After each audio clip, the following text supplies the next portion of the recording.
आप सभी कैसे हैं? जैसे हमने लास्ट क्लास में भाषा के बारे में पढ़ा था, वर्ण के बारे में पढ़ा था, वर्णों की संख्या कितनी है, वर्ण के भेद पढ़े थे, स्वर और व्यंजन के बारे में पढ़ा था तथा स्वर और व्यंजन की संख्या कितनी है तथा उन संख्याओं के नाम के बारे में पढ़ा था। तो आज अब थोड़ा हम आगे पढ़ते हैं। भी आप जान गए स्वरों की संख्या, भी आप जान गए कि स्वरों की संख्या कितनी है। अब हम पढ़ते हैं स्वरों के भेद के बारे में। तो देखिए स्वर के भेद। तो स्वर के भेद मुख्यतः 3 होते हैं। स्वर के भेद मुख्यतः 3 होते हैं, ठीक है। सबसे पहला होता है ऋस्व स्वर, दूसरा होता है दीर्घ स्वर,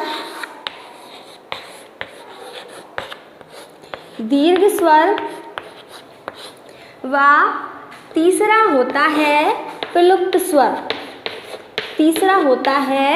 प्लुप्त स्वर, ठीक है। देखिए स्वर के भेद, स्वरों की संख्या कितनी होती है? 13, ठीक है। स्वरों के भेद कितने होते हैं? 3। तो सबसे पहला होता है ऋस्व, दूसरा होता है दीर्घ और तीसरा होता है प्लुप्त स्वर। पहला कौन सा होता है? ऋस्व, दूसरा दीर्घ और तीसरा प्लुप्त होता है, ठीक है। कौन सा होता है? प्लुप्त होता। पढ़ते हैं ऋस्व स्वर के बारे में। अब हम पढ़ते हैं कि ऋस्व स्वर क्या होता है। तो सबसे पहला डालिए ऋस्व स्वर। सबसे पहला डालते हैं ऋस्व स्वर। देखिए इसकी परिभाषा, वे स्वर जिन्हें बोलने में थोड़ा कम समय लगता है उन्हें हम ऋस्व स्वर कहते हैं। फिर देखिए, वे स्वर जिन्हें बोलने में थोड़ा कम समय लगता है वे ऋस्व स्वर कहलाते हैं। देखते हैं परिभाषा। देखिए, वे स्वर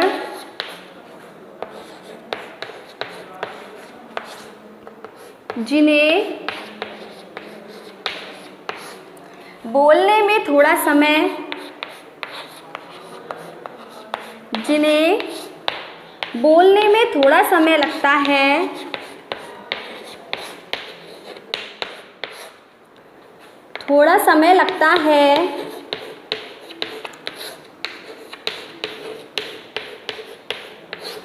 समय लगता है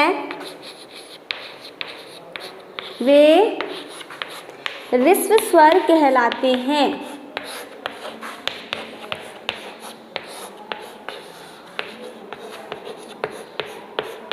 ऋस्व स्वर कहलाते हैं।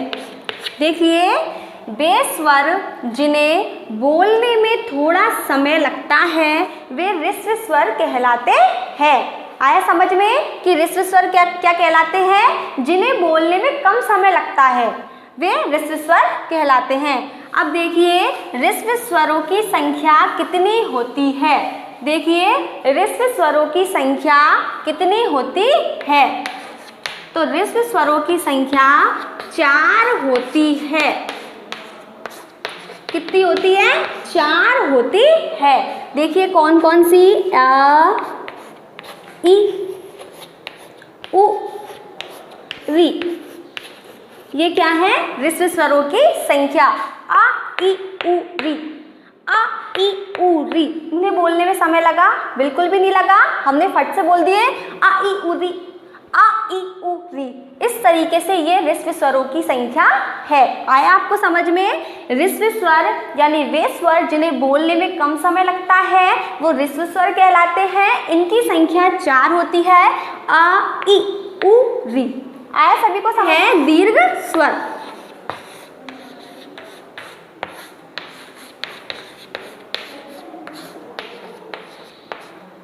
नेक्स्ट स्वर यानी वे स्वर जिन्हें थोड़ा अधिक समय लगता है वो दीर्घ स्वर कहलाते हैं। यानी जिन्हें ह्रस्व स्वर से ज़्यादा समय लगता है वो क्या कहलाते हैं? दीर्घ स्वर कहलाते हैं।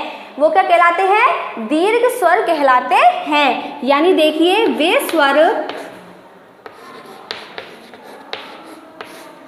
स्वर जिन्हें बोलने में जिन्हें बोलने में थोड़ा अधिक समय लगता है,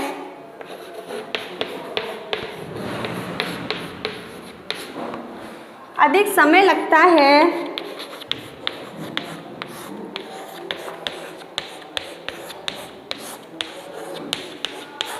वे दीर्घ स्वर कहलाते हैं। वे दीर्घ स्वर कहलाते हैं। देखिए, जिन्हें ऋस्व से ज़्यादा समय लगता है वो क्या कहलाते हैं? दीर्घ स्वर। यानी ऋस्व स्वर में तो थोड़ा समय लगता है और यहाँ थोड़ा अधिक समय लगता है, वे क्या कहलाते हैं? दीर्घ स्वर कहलाते हैं। यानी वे स्वर जिन्हें बोलने में थोड़ा अधिक समय लगता है वे दीर्घ स्वर कहलाते हैं। तो देखिए, दीर्घ स्वरों की संख्या 7 होती है। कितनी हो? दीर्घ स्वरों की संख्या 7 होती है। कितनी होती है?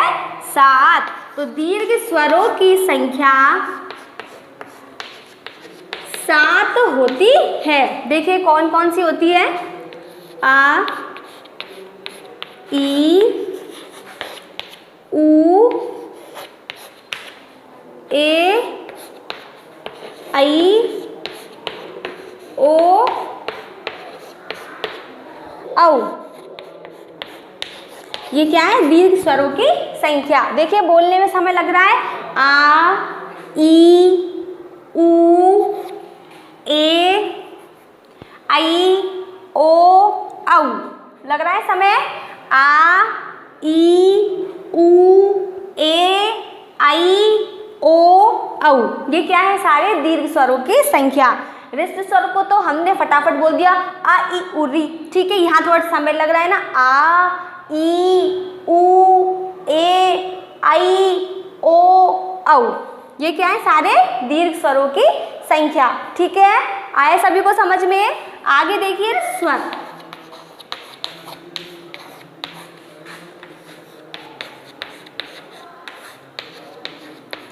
आगे क्या है? प्लुप्त स्वर। यानी वे स्वर जिन्हें बोलने में थोड़ा अधिक समय लगता है। ठीक है, वहाँ तो थोड़ा सा समय, वहाँ थोड़ा अधिक समय और वहाँ थोड़े से भी ज़्यादा अधिक समय लगता है, वो क्या कहलाते हैं? प्लुप्त स्वर कहलाते हैं। यानी देखिए, वे स्वर जिन्हें बोलने में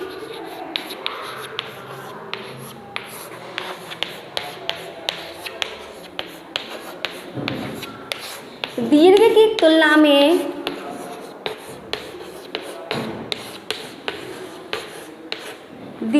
तुलना में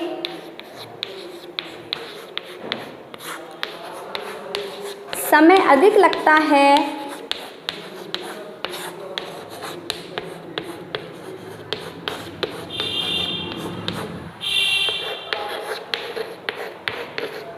स्वर लगता है, वे प्लुप्त स्वर कहलाते हैं। वो क्या कहलाते हैं? प्लुप्त स्वर कहलाते हैं।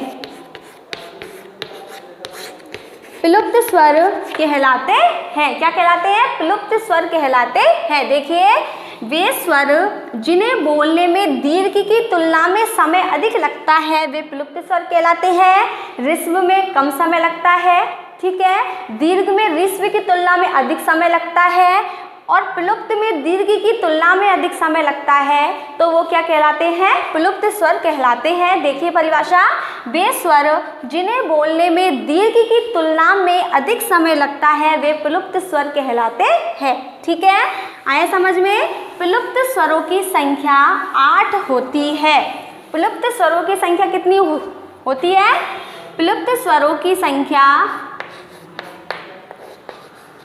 8 होती है। देखिए कौन कौन सी होती है? आ, बड़ी ई, बड़ा ऊ, ए, आई, ओ, औ। ये कुल मिला के कितने हो गए? 8। कितने हो गए? 8। ऋस्व स्वरों की संख्या कितनी है? 4। दीर्घ की कितनी है? 7। और विभक्त स्वरों की कितनी है? 8। ठीक है, जैसे मैंने बोला राम, ठीक है, मैंने बोला राम, अब राम बाहर जा रहा है तो मैं कहूँगी अरे राम, सुनना जरा। मैंने मैं की ध्वनि को खींचा ना, मैंने बोला ओ मैया, या की ध्वनि को खींचा। आया समझ में? यानी जिसको हमें बोलने में समय लगता हो वो क्या कहलाता है? प्लुप्त स्वर। तो प्लुप्त स्वरों की संख्या कितनी है? 8। अ, आ, ई, उ, ए, ऐ, ओ, औ। ठीक है, ये क्या है? प्लुप्त स्वरों की संख्या। तो देखिए, जैसा कि आपने भाषा पढ़ लिया, वर्ण पढ़ लिया, वर्णों के भेद पढ़ लिए, अब आज हमने स्वरों के भेदों के बारे में पढ़ा है। तो स्वरों के भेद कितने होते हैं? 3 होते हैं। कौन कौन से? ऋस्व स्वर, दीर्घ स्वर और प्लुप्त स्वर। ऋस्व स्वर वे स्वर जिन्हें बोलने में कम समय लगता है, वो क्या कहलाते हैं? ऋस्व स्वर। ऋस्व स्वरों की संख्या 4 होती है, अ, ई, उ, री। दीर्घ स्वर वे स्वर जिन्हें बोलने में थोड़ा अधिक समय लगता है, वो दीर्घ स्वर कहलाते हैं। दीर्घ स्वरों की संख्या 7 होती है, आ, ई, उ, ए, ऐ, ओ, औ। ठीक है, नेक्स्ट प्लुप्त स्वर वे स्वर जिन्हें दीर्घ की तुलना में अधिक समय लगता है, यानी दीर्घ की तुलना में अधिक समय लगता है, वे प्लुप्त स्वर कहलाते हैं। प्लुप्त स्वरों की संख्या 8, ए, आ, ई, उ, ए, ऐ, ओ, औ। ठीक है, तो आज की क्लास में हम यही पढ़ते हैं। नेक्स्ट क्लास में हम कुछ नया देखेंगे। Thank you so much.